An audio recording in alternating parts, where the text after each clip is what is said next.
여러분, 어제 먹은 점심 메뉴 기억나세요? 아마 바로 떠오르지는 않고 1, 2초 고민을 해야 생각나실 겁니다. 그런데 그런 우리가 시험에 합격하기 위해서나 막힘없이 일본어로 대화할 때는 일본어 단어가 0.1초 내로 떠올라야 한다는 거 알고 계셨나요? 그래서 오늘은 유튜브에 나와 있는 다양한 암기법을 전부 찾아본 후 제가 실제로 지금도 사용하고 있는 일본어 단어 암기법을 알려드리려고 합니다. 히라가나도 모르던 노베이스에서 시작해서 1년 만에 JLPT N1까지 합격할 수 있었던 단어 암기 방법 지금 바로 알려드릴 테니 영상 꼭 끝까지 보시고 도움되시길 바랍니다. 제일 궁금해 하실 것 같아서 제가 했던 방법부터 바로 알려드리겠습니다. 방법만 그대로 따라 하셔도 효율적이에요. 그런데 왜 이렇게 공부했는지도 뒤에 알려드릴 테니 끝까지 보시면 더 효과적으로 단어 암기 하실 수 있을 거예요. 제가 단어를 외울 때 가장 중요하게 생각했던 건 세 가지 요소입니다. 인풋과 아웃풋을 누적해서 반복하는 것이었습니다. 바로 제가 공부하던 책과 예시를 함께 보여드리겠습니다. 이 펜이 제 눈이라고 생각하시면 됩니다. 1일차입니다. 눈으로 훑으면서 한자를 어떻게 읽는지, 뜻은 무엇인지를 생각합니다. 말씀드렸던 첫 번째 인풋이죠. 그런데 여기서 중요한 건 그냥 읽고 끝내지 않았다는 겁니다. 예를 들어 단어를 한번 쭉 읽고 뜻을 생각했다고 말씀드렸죠. 그리고 나서 바로 뜻을 가렸습니다. 그 다음 방금 봤던 단어가 무슨 뜻이었는지 하나씩 떠올려 보려고 했습니다. 이게 두 번째 요소 아웃풋입니다. 뜻이 바로 떠오르면 넘어가고 안 떠오르면 다시 확인했습니다. 그리고 다시 가렸습니다. 이 과정을 계속 반복했습니다. 이게 세 번째 요소, 누적해서 반복입니다. 저는 1일차에는 하루치 단어를 위와 같은 방식으로 봤습니다. 이때 중요한 점은 본인 상황에 맞게 하루 30분 정도에 볼 수 있는 분량으로 맞추시면 됩니다. 내가 볼 수 있고 반복할 수 있는 분량이 여기까지면 여기까지 하시면 됩니다.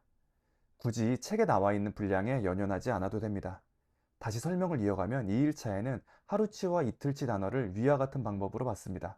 3일차에는 하루치, 이틀치, 사흘치 단어를 같이 봤습니다. 이렇게 계속 앞에서 공부했던 단어들을 아웃풋해보며 누적해서 보는 방식이었습니다. 이렇게 하루, 이틀, 사흘이 지나고 6일째가 되는 날은 처음부터 한번 전부 훑어볼 수 있게 됩니다. 가장 오래전에 봤던 1일차 단어들은 머릿속에 가장 많이 남아 있습니다. 반대로 방금 공부한 6일차 단어들이 가장 많이 휘발되어 있습니다. 이때 6일차를 주말이 될 수 있도록 맞추는 게 조금 효율적인데요. 이렇게 되면 주말에는 뜻이 없는 단어만 적힌 종이를 보면서 테스트할 수 있었습니다. 이 단어 무슨 뜻이었지? 이건 어떻게 읽었지? 바로 떠오르면 체크하지 않았고 조금이라도 고민하거나 기억이 안 나면 체크를 했습니다. 그리고 다음 주가 시작되면 그 체크한 단어들을 가장 먼저 봤습니다. 예를 들어 2주차 1일차에는 지난주 테스트에서 체크했던 단어들을 먼저 보고 그 다음에 2주차 1일차 단어를 공부했습니다. 아마 1주차 6일차의 단어가 가장 많이 체크되어 있겠죠? 2주차 2일차에는 체크했던 단어들과 2주차 1일차 그리고 2일차 단어를 같이 봤습니다. 또 반복되어서 주말이 되면 다시 테스트를 했습니다. 그런데 왜 이 방법이 효과가 있었을까요? 제가 공부하면서 느낀 건 단어 암기와 내용 암기는 완전히 다르다는 점이었습니다. 예를 들어서 역사나 과학은 흐름을 이해하는 게 중요합니다. 생각이 안 나면 흐름과 함께 배웠던 것을 생각해도 괜찮습니다. 하지만 단어는 그렇지 않습니다. JLPT 독해를 풀다 보면 단어 하나를 보고 2, 3초 고민하는 순간 문장 흐름이 끊깁니다. 앞에서 읽었던 내용도 잊어버리고 결국 다시 읽게 됩니다. 청해도 마찬가지입니다. 단어 하나를 생각하는 동안 다음 문장은 이미 지나가 버립니다. 그래서 저는 단어는 외우는 것보다 바로 떠오르는 것이 더 중요하다고 생각했습니다. 시험장에서 단어를 보는 순간 거의 반사적으로 뜻이 떠올라야 독해도 빨라지고 청해도 들리기 시작합니다. 또 하나 느꼈던 건 인풋만 계속하면 생각보다 금방 잊어버린다는 점입니다. 단어장을 계속 읽으면 공부를 많이 한 것 같은 기분은 듭니다. 그런데 막상 뜻을 가리면 기억이 안 납니다. 저도 처음에는 분명 방금 봤는데 왜 생각이 안 나지? 라는 경험을 정말 많이 했습니다. 100개를 외우고 다음날 90개를 까먹는 것보다 30개를 외워도 한 달 뒤까지 기억하는 게 시험에서는 훨씬 도움이 됐습니다. 저도 처음에는 하루가 지나면 절반 이상을 잊어버렸습니다. 나는 암기를 못하는 사람인가? 라는 생각도 많이 했습니다. 그런데 문제가 머리가 아니었습니다. 그래서 여러 방법들을 찾아보니까 암기를 위해서는 반복을 해야 하는 주기와 공부가 효율적인 시간이 따로 있더라고요. 이것까지 전부 자세히 설명드리면 너무 원론적인 내용들이라서요. 직장인이나 학생분들에게 가장 효율적으로 적용하기 위한 결론만 정리해드리면 제가 알려드린 방식을 하루에 30분씩 2번, 출퇴근길에 아침, 저녁으로 보시면 됩니다. 아니면 오전 8시 부근, 그리고 저녁 6시 부근이 좋습니다.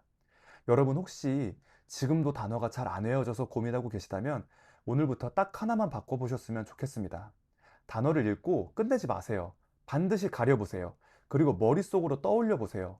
바로 생각이 안 나면 다시 확인하고 또 가리고 또 떠올려 보세요. 이 작은 차이가 몇 달 뒤에는 정말 큰 차이로 돌아옵니다. 저도 히라가나부터 시작했던 사람이었습니다. 그래서 노베이스인 분들의 막막한 마음을 누구보다 잘 압니다. 하지만 매일 조금씩이라도 인풋과 아웃풋을 반복하다 보면 어느 순간 독해에서 아는 단어가 보이기 시작하고 청해에서도 공부했던 단어가 들리기 시작합니다. 오늘 알려드린 방법이 여러분의 단어 공부에 조금이라도 도움이 되었으면 좋겠습니다. 제 채널 구독하셔서 제가 직접 공부하면서 효과를 봤던 정보들 받아보시면 좋을 것 같습니다. 그리고 제가 영상에서 보여드린 제 단어장은 고정 댓글에서 확인하실 수 있습니다. 궁금한 점 있으시면 댓글로 남겨주세요. 제가 아는 선에서 최대한 솔직하게 답변 드리겠습니다. 다음 편에서는 내 수준에 맞는 단어장 고르는 방법에 대해서 알려드리겠습니다.